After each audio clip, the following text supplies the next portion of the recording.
Que faisiez-vous avant de rejoindre Envia Cuisine? Alors j'ai rejoint Envia Cuisine à l'âge de 24 ans, donc je n'ai pas une immense expérience avant, mais j'ai fait 3 ans et demi dans une enseigne concurrente. Donc là, ça m'a permis de faire mes armes, d'apprendre le métier. Avant ça, j'ai fait de l'alternance chez Wurt, de l'outillage pour les professionnels. Mais forcément, j'ai qu'une expérience de 4 5 ans avant de m'être lancé dans l'entrepreneuriat. Parce que j'ai démarré tôt avec des parents qui étaient dans le domaine de la pose de cuisine. Donc c'est vrai que ça m'a emmené sur ce terrain-là très rapidement. Et du coup, ça fait 10 ans maintenant que je me suis lancé à mon compte. Quelle fut votre motivation à rejoindre le réseau? Alors ma motivation pour rejoindre le réseau, déjà de me lancer dans l'entrepreneuriat, ça a été très simple. C'est qu'au bout de 3 ans et demi, en tant que concepteur vendeur de cuisine, j'avais certaines interrogations, certaines choses où je me demandais pourquoi ça fonctionnait de la sorte dans la cuisine, certaines petites aberrations dans les choix de l'enseigne dans laquelle j'étais à l'époque. Et du coup, bah, face à ça, je me suis dit non, c'est pas possible, ça ne me représente pas. Et du coup, je me suis dit bah, que j'allais faire les choses par moi-même, parce que c'était la meilleure solution pour se satisfaire dans son travail. Et du coup, j'ai réussi à emmener des gens avec moi et à me lancer dans l'aventure de l'entrepreneuriat en 2014. Qu'est-ce qu'il vous plaît particulièrement dans le modèle? Alors, ce qui me plaît particulièrement chez Envia Cuisine, ou ce qui m'a plu à l'ouverture d'Envia Cuisine il y a déjà quelques années, c'est de faire partie forcément d'un ensemble de magasins. Je trouve ça plus intéressant d'avancer à plusieurs que tout seul dans son coin. Et également, c'est d'être au début d'une aventure, puisque donc il y a 10 ans, on était moins de magasins qu'aujourd'hui. Maintenant, ça a pris de l'ampleur, ça a grossi. Même si on retrouve cette ambiance familiale et tout ça, effectivement, il y a 10 ans, je me suis dit d'être au début de l'aventure.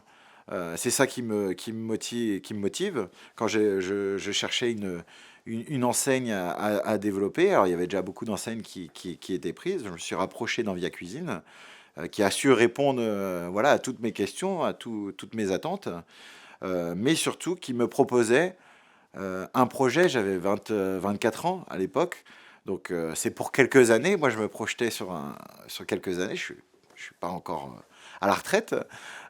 Et c'était ça, ce projet, d'être au démarrage d'une centrale et de pouvoir aujourd'hui, ce qui me plaît du coup aujourd'hui, c'est de pouvoir accompagner les nouveaux adhérents aussi qui sont arrivés, de faire ma part de séduction du groupe Envia Cuisine et de les accompagner. Et on va dire les questions qui peuvent se poser aujourd'hui, bah moi je me les suis déjà posées il y a quelques années. Et du coup, ça me permet de les orienter, de leur donner quelques petits conseils. Et effectivement, de pouvoir échanger avec la centrale aussi sur les orientations à prendre, sur les défis des nouveaux magasins qui vont ouvrir aujourd'hui. Voilà, parce que le marché bouge beaucoup. Ça, c'est quelque chose qui me challenge tous les jours. Racontez-nous un souvenir inoubliable chez Envia Cuisine. Un souvenir qui sort du lot chez Envia Cuisine, il y en a tellement, c'est 10 ans de souvenirs, 10 ans de partage avec les collaborateurs, avec les dirigeants de l'enseigne. Un meilleur souvenir ou quelque chose qui ressort du lot, c'est très compliqué pour moi. Ça peut être les différents séminaires et les moments très agréables comme celui encore qu'on a passé en décembre tous ensemble aux Eaux de Beauval. Vous avez les séminaires entre adhérents aussi qui sont souvent des moments très conviviaux et qui nous donnent de très bons souvenirs, mais certains dont je ne peux pas vous dire là comme ça. Bref, c'est tellement, mais jusqu'à l'ouverture de mon magasin, qui a été un souvenir impérissable pour moi.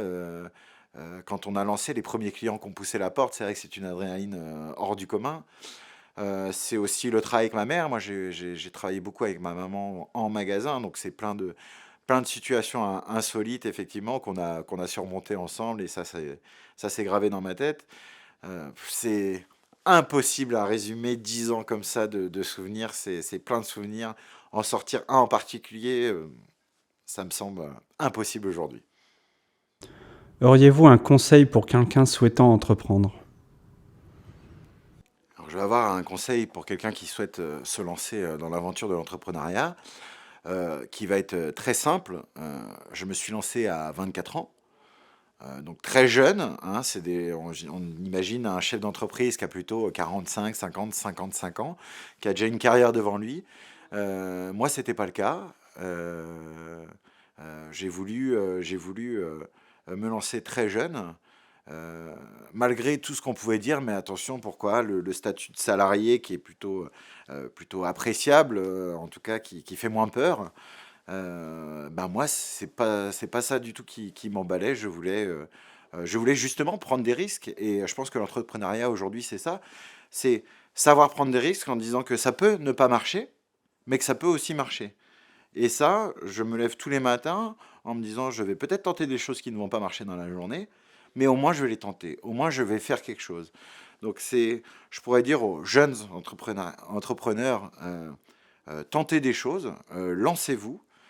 Forcément, ça fait peur, hein, mais si c'était simple, tout le monde deviendrait entrepreneur. Et c'est parce que c'est dur que ça sélectionne aussi des profils qui vont être plus ou moins à l'aise dans cette mission et dans ces nouvelles tâches qu'un chef d'entreprise doit assumer.